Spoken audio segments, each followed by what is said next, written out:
The NFL marketplace does not tolerate denial, and it has never once offered a courtesy discount to franchises attempting to rewrite financial reality through optimistic media narratives. When an organization stands at the edge of absorbing one of the most devastating self-inflicted financial wounds in its recent institutional history, the local press predictably enters the bargaining stage of organizational grief, manufacturing hypothetical trade scenarios dressed in the language of strategic recovery. The recent suggestion that John Lynch should telephone Adam Peters in Washington demanding draft picks or young receiver Luke McCaffrey in exchange for Brandon Aiyuk isn't sports analysis. It is corporate fantasy literature written by people who confuse wishful thinking with leverage assessment. The idea that the San Francisco 49ers possess any meaningful fraction of negotiating power at this particular table represents an insult to the intelligence of anyone who has spent 15 minutes reviewing the actual financial architecture surrounding this situation. Today, we're descending into the basement of this engineering disaster, dissecting the insubordination history that vaporized Aiyuk's market value, exposing the absolute power dynamic that Washington's front office holds over California at this precise moment, and confronting the uncomfortable truth that John Lynch's only legitimate exit from this situation is accepting the salary cap guillotine in silence. Understanding the depth of this organizational abyss requires rewinding to the summer of 2024, when the sequence of decisions that created the current catastrophe began compounding into balance sheet disaster now demanding resolution. After months of public tantrums, trade requests, and a training camp holdout that communicated contempt for the organization's authority structure, the 49ers front office blinked. They capitulated entirely to the pressure and delivered a 4-year, $120 million contract to Brandon Aiyuk, with $76 million in theoretical guarantees attached. What followed was a structural collapse of a corporate investment executed from a position of organizational weakness rather than analytical conviction. Aiyuk reported to camp lethargic, visibly underprepared, and disconnected from the offensive system that Kyle Shanahan had constructed around the expectation of a committed professional performing at elite level. 7 games produced 374 receiving yards and 0 touchdowns. A production collapse so complete that would have demanded organizational accountability even without the physical disaster that followed.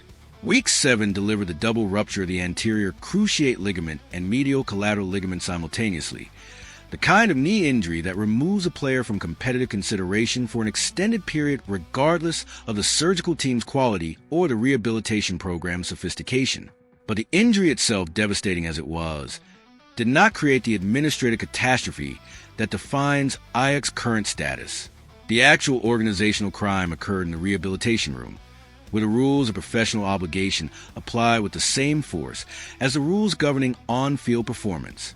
Elite athletes understand that accepting a $120 million contract creates reciprocal obligations that extend beyond game days into the complete professional commitment that the compensation structure represents. Aiyuk apparently reached a different conclusion. He stopped reporting to the team's medical facility. He abandoned the rehabilitation sessions that the franchise's medical staff directed. He severed communication with organizational leadership and disappeared from the professional relationship that the contract he demanded obligated him to maintain. San Francisco responded with the only bureaucratic mechanism the collective bargaining agreement provides for this specific circumstance, placing him on the reserve/left squad designation, a legal classification that allowed the franchise to void more than $26 million in guarantees projected for the 2026 season. Brandon Aiyuk transformed from a valuable offensive asset into toxic administrative waste through a sequence of choices that the contract he fought to obtain clearly didn't obligate him to honor in his own professional assessment. Now advance the calendar to March 2026, where the media's fantasy trade scenario requires honest demolition. The premise rests on the emotional foundation of Jaden Daniels and Brandon Aiyuk's shared history at Arizona State, suggesting that quarterback nostalgia creates organizational motivation sufficient to override the financial and character concerns that any rational front office applies to this acquisition. What the narrative construction conveniently omits is the identity of the executive sitting across the negotiating table from John Lynch. Adam Peters is not an impressionable executive, susceptible to sentimental arguments about college reunions. He served as one of the architects of San Francisco's roster construction before relocating to Washington's front office. meaning he built his current organizational knowledge base inside the same building where this disaster developed. He knows every line of San Francisco's salary cap structure with the intimacy of someone who helped construct it. He understands Aiyuk's behavioral pattern, not through media reports, but through direct organizational proximity during the period when those patterns establish themselves. Most critically, he knows with absolute certainty that San Francisco has no viable retention alternative. The 49ers are cutting Brandon Aiyuk. That outcome is not a possibility to be negotiated. It is a financial and organizational inevitability that every front office in the league has already priced into their approach to the situation. The auction threat that California's media presents as San Francisco's negotiating leverage deserves immediate analytical disposal.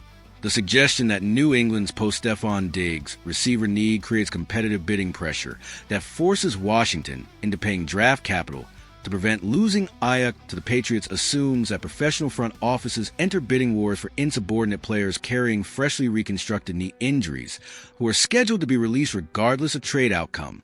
They do not. They exercise the specific patience that predatory buyers deploy when the seller's timeline is publicly known and the asset's release is contractually inevitable. Washington waits for the official cut designation, then approaches Aiyuk's representatives with a one-year prove-it contract that costs nothing in draft capital and transfers all performance risk onto the player's rebuilt knee rather than the acquiring organization's roster construction budget. The Debo-Samuel comparison that San Francisco's media ecosystem offers as evidence that a trade return remains achievable collapses under the weight of the distinction it ignores. Samuel was traded while functioning as an active professional who reported to work, engaged with the coaching staff, and participated in the organizational structure despite his own contractual frustrations. His market value reflected a difficult player whose talent remained deployable. Aiyuk abandoned his own rehabilitation, processed the organization to the legal structures available to players disputing contractual treatment, and created the specific profile of an asset whose character concerns compound the physical recovery uncertainty into a combination that trade markets don't absorb through draft capital expenditure. The comparison doesn't reveal a floor for Aiyuk's trade value. It reveals the ceiling that Samuel represented and the abyss that Aiyuk's behavioral history carved below it. The Luke McCaffrey suggestion belongs in a separate analytical category, reserved for ideas that reveal a fundamental misunderstanding of how modern NFL roster construction operates at its most basic economic level. McCaffrey delivered over 200 yards and 3 touchdowns last season while simultaneously solving Washington's kick return logistics through the special teams versatility that creates genuine positional value beyond the receiver designation. He operates under a cost-controlled rookie contract that consumes a fraction of the salary cap space as actual production would command in the open market.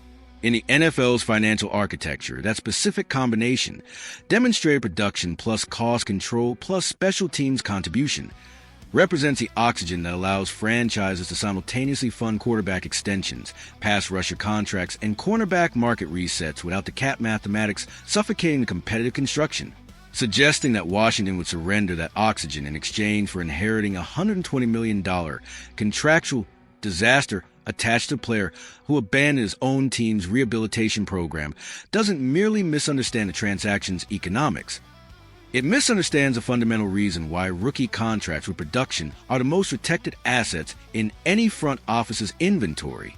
Adam Peters would face immediate questions about his organizational judgment from Washington's ownership if he processed that trade, and he understands the calculus with the precision of someone who has built championship-caliber rosters from both organizational positions he has occupied. The leverage mechanics that the media fantasy requires to function simply don't exist in San Francisco's current negotiating position, and understanding why reveals the organizational lesson embedded in this entire disaster. Trade leverage in professional football exists exclusively when the organization retaining the player possesses a credible alternative to the transaction, specifically the ability to keep the player, deploy him productively, and use that deployment value to justify declining inadequate trade offers. San Francisco forfeited that alternative the moment the relationship with Aiyuk collapsed into public dysfunction, legal disputes, and a reserve designation that formally documented the breakdown. Aiyuk cannot set foot in the Santa Clara facility without generating the kind of cultural contamination that Kyle Shanahan's coaching staff cannot manage alongside a legitimate championship pursuit. Every other general manager in the league has processed that reality.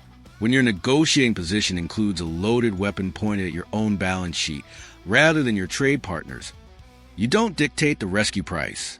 The financial anatomy of the inevitable outcome is documented in the collective bargaining agreement with the clinical precision that league accounting applies to every contractual termination scenario. John Lynch will not extract a seventh-round selection. He will not receive a special teams contributor.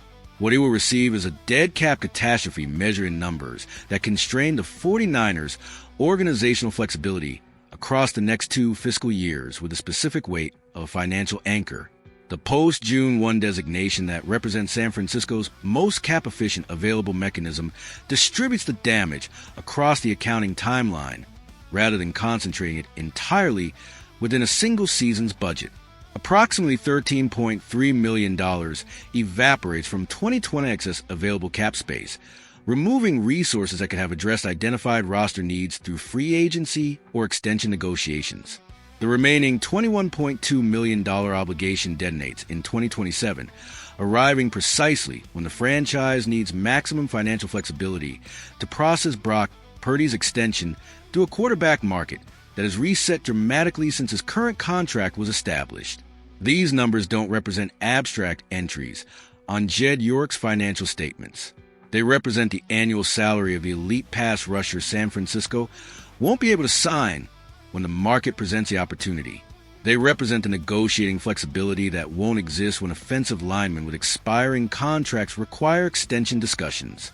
They represent the organizational ceiling that gets lowered by $35 million in committed dead money at the exact moment when championship maintenance demands maximum cap maneuverability. The invisible anchor that Aiyuk's contractual disaster creates doesn't limit a single transaction. It constrains every transaction within the financial gravity field it generates. The organizational autopsy on this decision traces back to the fundamental error that the business world documents repeatedly across industries, rewarding demonstrably toxic behavior with the largest financial commitment in franchise history, because the short-term pressure of public perception overwhelmed the analytical discipline that the long-term financial consequences demanded. The holdout, the trade requests, the public posturing. Each behavior communicated information about the professional relationship that the front office was about to formalize through a 9-figure contract. The information was accurate. The contract was signed anyway. The bill arrived with the precision that organizational negligence consistently earns. The audit on this patrimonial collapse is complete, and the myths promoted by local media have been thoroughly dehydrated by mathematical reality. There will be no last-minute phone calls that rescue the organization's negotiating position, no secret agreements that allow Lynch to preserve institutional face, and no creative accounting that converts $35 million in dead money into a draft pick that addresses a roster need.